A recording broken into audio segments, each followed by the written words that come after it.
saya Obi. Kita ketemu di Nepo Talk, Nepozi Talk, ngobrol santai bersama Cafe Nepozi. Jadi kita bakalan ngobrol santai, ngebahas macem-macem yang pastinya asyik dan bermanfaat. Nah, kali ini kita ngobrol sama Pak Jazuli.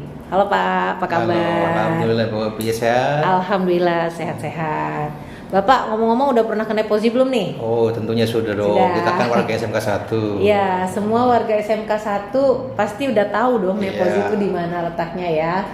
Nah, buat yang belum tahu bisa langsung kepoin aja IG sama YouTube-nya. IG-nya @nepozi, YouTube-nya di Nepozi Official. Ada TikTok-nya juga, silakan bisa dicek ya, biar yang kepo-kepo nanti langsung tahu. Nah, Bapak udah tahu belum nih kalau di Nepozi itu ada apa aja coba?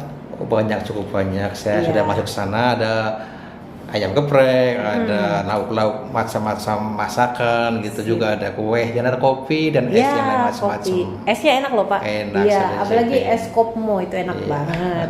Nah, Bapak kalau ke Nepozi nih, aktivitasnya selain makan, ngopi, minum, kira-kira ngapain lagi Pak? Ya, kadang saya ke sana dengan tim humas, Hubin, ngobrol-ngobrol tentang Hubin, tentang Ya, humas, diskusi dan rapat gitu ya, Pak, ya. rapat-rapat kecil-kecilan di situ.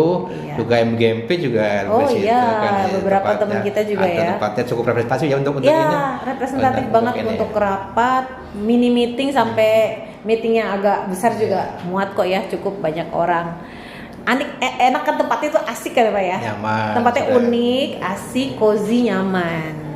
Nah, buat Nepo Gengs nih yang belum tahu, Pak Jazuli ini adalah guru mata pelajaran PAI. Bapak udah ngajar PAI dari kapan Pak? Saya semenjak tahun 1998. Jadi sekitar 22 1998. tahunan ya. 22 tahun jadi guru 22 PAI, tahun, subhanallah.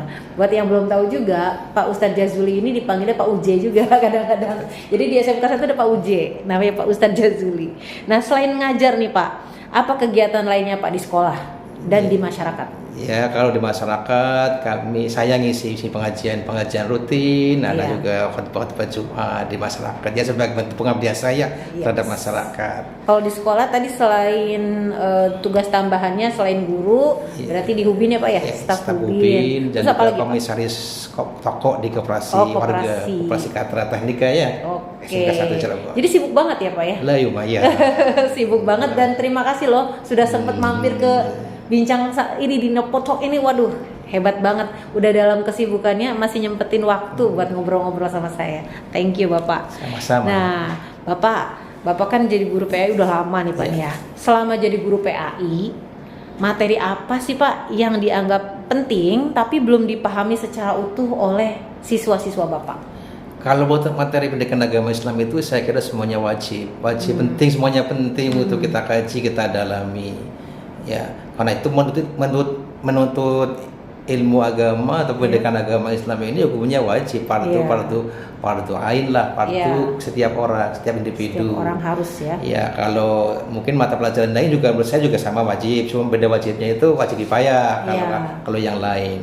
Nah, di dalam kaitan materi pendidikan agama yang kadang-kadang belum diserap juga dalam aplikasinya, dalam penerapannya, sehingga mereka itu kadang-kadang salah melakukannya, itu diantaranya masalah sholat juga banyak yang masalah sholat banyak yang belum paham ya Pak ya. Padahal itu penting sekali ya Pak ya, sholat karena sebuah ibadah yang agama lagi ya Pak ya, penting sebuah banget. ibadah yang harus dilakukan, yang apabila hal itu tidak dilaksanakan maka amalan yang lainnya pun tidak akan mengikutinya. Iya. Nah, jadi untuk sholat sendiri nih Pak nih, apa aja sih Pak istilah-istilah dalam sholat yang perlu kita ketahui? Ya, banyak sekali. Kalau kita mengkaji fikih itu banyak sekali istilah-istilahnya, termasuk dalam hal sholat berjamaah juga. Ini juga ada yang namanya imam, ada yang makmum. Apa itu makmum masbuk, ada makmum apa tadi saya sampaikan, makmum muwakib ya, Iya. makmum Muafik ya Pak ya. muwafik, makmum Iya. muwafik. Nah ini kadang-kadang Ketukar-tukar juga mungkin banyak yang belum makmum paham. masbuk, ada makmum muwafik. Kalau muafik itu berarti yang gimana makmumnya tuh, Pak? Makmum muwafik itu adalah makmum yang memang sudah mengikutinya sejak dari awal. Oh, jadi ketika kita mau sholat, imamnya siap-siap, kita siap-siap Iya, juga, lalu sudah sholat makmum bersama. dari awal, iya. Sudah jadi makmum dari awal. Iya. Sedangkan makmum masbuk berarti Masbuk itu diambil dari sebuah makna bahwa makmum masbuk itu adalah malam yudrik zamanan yasa'a qiraatil fatihati qabla ruku'il imam. Apa tuh maksudnya tuh Pak? Artinya adalah orang yang tidak cukup waktu untuk membaca Fatihah qabla ruku'il imam sebelum ketika imam belum ruku. Ya, itu maknanya makmum masbuk. Jadi Gitu. kalau misalnya kita masih sempat baca Fatihah, berarti itu kita nggak terlambat ya Pak ya. Ketika mau baca Fatihah tapi terlambat, berarti udah masuk masbuk termasuknya. Iya. Nah, kita perlu menjelaskan dulu itu makmum masbuk dan makmum mauqif itu. Iya. Makmum masbuk itu manakala ia masuk imam sudah mau ruku, misalkan sudah membaca surat, ya, sudah membaca surat, misalkan qul huwallahu ahad, Allahu somad, lam yalid wa lam yulad, makmum baru Allahu akbar, misalkan begitu kan? Itu masuk baru bismillahirrahmanirrahim, alhamdulillahirabbil alamin, imamnya kan ruku. Iya. Nah, ketika imam itu ruku, maka dia harus ikut ruku. Walaupun dia belum selesai Fatihahnya. Iya, tidak mesti harus selesai Fatihahnya. Tapi sudah dianggap masuk satu rakaat berarti? Sudah dianggap. Berarti setelah ruku hitungannya ya Pak ya. Iya. Kalau imamnya sudah ruku, kita mulai. Nah, kita ngapain tuh Pak? Apa Nah, langsung rukunya dulu dia itu sampai di mana gitu. Oh. Kalau misalkan begini, imamnya ruku, dia sempat subhana rabbiyal adimi wa bihamdi satu kali, kemudian sami Allahu liman hamidah, ya, itu juga sami Allahu liman hamidah, maka dihitung satu rakaat. Misalkan imam ruku, dia Allahu akbar, sudah dia mau ruku, imam bangkit lagi gitu. Misalkan baru subhana belum selesai, Iya. itu tidak dihitung satu rakaat. Gitu. Oh, jadi hitungan rakaatnya ketika kita sempat untuk membaca Minimalnya Minimal. itulah kita baca subhana rabbiyal adimi wa bihamdi satu kali. Berarti kalau untuk demi menjaga kesempurnaan sholat nih Pak, misalkan kita asumsinya ketika imamnya sudah ruku, Iya. ya berarti anggap saja kita sudah Iya. ketinggalan satu rakaat gitu ya Pak ya? Enggak, kalau imam kita Allahu Akbar, kemudian kita tidak sempat baca Fatihah, imam sudah ruku, kita ikut saja gitu. Oh, ikut ruku. Sehingga kita bisa baca subhana rabbiyal azimi wa bihamdi, itu sudah terhitung Satu rakaat. Oh, baik. Jadi setelah itu ya sisanya ya kalau. Iya, itu dasarnya kata sebuah hadis menyatakan malam yudrik, ya, Fatihatun, ya, malam yudrik rakaat rukuun, falam yudrik rokaatin. Ya, jadi kalau yang Artinya kalau sudah mendapatkan ruku, maka dia mendapatkan satu rakaat. Ya, itu hadis baik, Ibnu Majah. Ya, ya, ya. Nah, gini nih Pak nih. Contoh kasus ya Pak ya, kejadian misalnya dalam sholat nih. Saya misalnya makmum ke Bapak nih, Bapak sholat asar misalnya. Nah, ketika sholat asar ini saya ketinggalan nih Pak rakaatnya.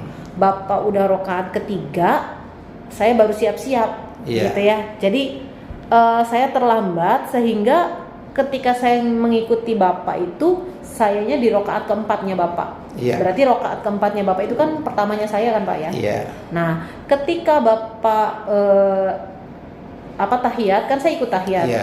Bapak salam kan saya bangun lagi kan. Iya. Nah, itu setelahnya yang rakaat keduanya tuh Pak, sayanya tahiyat sebagai tahiyat kedua atau gimana Pak selanjutnya? Ya. Kalau misalkan kita berada di posisi rakaat yang keempat ya, kalau saat imam itu ruku, dia sempat ruku, maka berarti dia mendapatkan satu rakaat, nanti tambahannya 3 rakaat kan? Iya, iya. Nah, pertanyaan Bu Afid tadi, kalau imamnya sudah tahiyat kemudian kita ikut, maka kita tahiyatnya adalah tahiyat awal. Iya. Jangan mengikuti imam tahiyat akhir. Iya. Gitu. Jadi kan gini Pak, misalnya kan masih kebagian nih satu rakaatnya Iya. nih, satu rakaatnya masih ikut sholat, Iya. berarti dapat nih satu rakaat. Kalau dia itu ikut mendapatkan ruku bersama imam, Iya, yang maksudnya- itu sudah terhitung 1 rakaat. Iya. Maka Kan nanti sisanya 3 tuh. sisa 3. Nah, 3-nya gimana nih Pak? Kan ketika Bapak udah salam, saya kan bangun lagi. Iya. Nah, saya sholat seperti Iya. biasa. Nah, Nambah 1 rakaat, Nambah- kemudian duduk tahiyat awal. berarti saya setelah 1 tahiyat rakaat. pertama itu dengan Bapak, Iya. yang kedua saya tahiyat lagi. Iya. Sebagai berarti- rakaat keduanya saya. Iya, nambah 1 rakaat, kemudian duduk rakaat yang duduk yang 2 kan ya? Iya. Bukan duduk akhir bukan? Belum. Nanti Iya. nambah 2 rakaat 2 rakaat lagi, baru Iya. Jadi duduk. kan rokaat yang saya tahiyat itu 2 kali berturut-turut tahiyat ya. Iya. Iya. Jadi tahiyat bersama Bapak, terus yang keduanya saya tahiyat yang kedua, Iya. terus saya bangun, terus nggak tahiyat dulu dan langsung keempat nanti tahiyat akhir. Begitu ya Pak ya. Gitu. Soalnya kadang ada yang bingung juga nih. Itu jadi kalau misalnya yang terakhirnya tahiyat, apa yang keduanya enggak dulu, terus tahiyat enggak. lagi, terus nanti jadi 2-nya yang terakhir. Katakanlah Berarti dia enggak itu sudah baru 1 rakaat karena imamnya betul lagi tahiyat, maka kita Iya. pun ikuti imam Ikuti gitu. imam. Iya, Berarti baik. dia berasumsi mungkin berarti saya duduk tahiyat 3 kali gitu ya mungkin. Iya, ya. iya. Jadinya Tidak, kok jadi karena banyak apa-apa, gitu iya, ya. Karena kita mesti duduk yang kedua dengan rakaat yang kedua itu. Iya. Jadi asumsinya adalah rokaat pertamanya, terakhirnya Bapak itu pertamanya saya, jadi Iya. yang keduanya tinggal ngikutin Hanya aja. karena mengikuti imam, tidak karena imam. Iya, baik Gitu. Pak. Nah, sekarang nih Pak, apa pesan Bapak untuk Nepal Gengsi? Sebentar tadi saya jelaskan mengenai Iya, gimana, makmum Pak? yang satu ini lagi kan ya.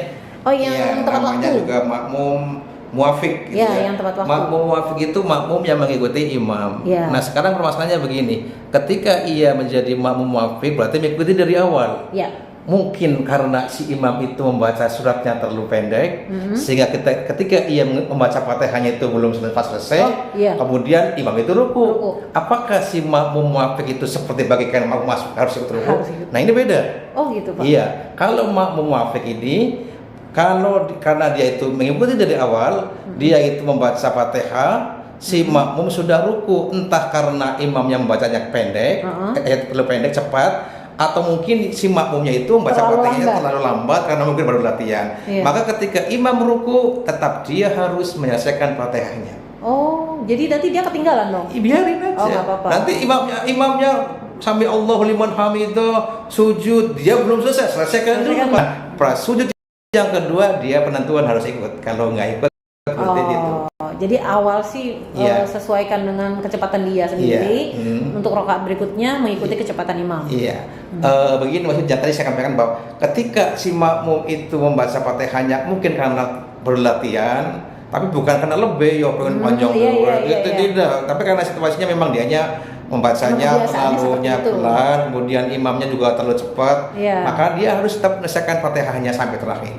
Biarpun si imam itu sudah ruku, sudah sami Allahu liman hamidah i'tidal, sudah sujud yang pertama, dia silakan aja selesaikan Fatihahnya. Nanti ketika sujud yang terakhir dia harus ikut gitu. Bareng dengan imam. Barengnya tuh ya berarti kalau dia memang ya, itu ya. 1 rakaat itu. Iya. Ini yang namanya makmum muafik gitu ya. Iya, baik Bapak. Wah, terima kasih, ini pengetahuan yang luar biasa yang mungkin sebagian juga baru tahu ya tentang informasi ini ya.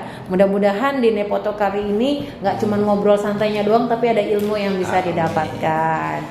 Nah, Bapak, apa pesan Bapak nih buat Nepo Gengs yang nonton kita ngobrol kali ini?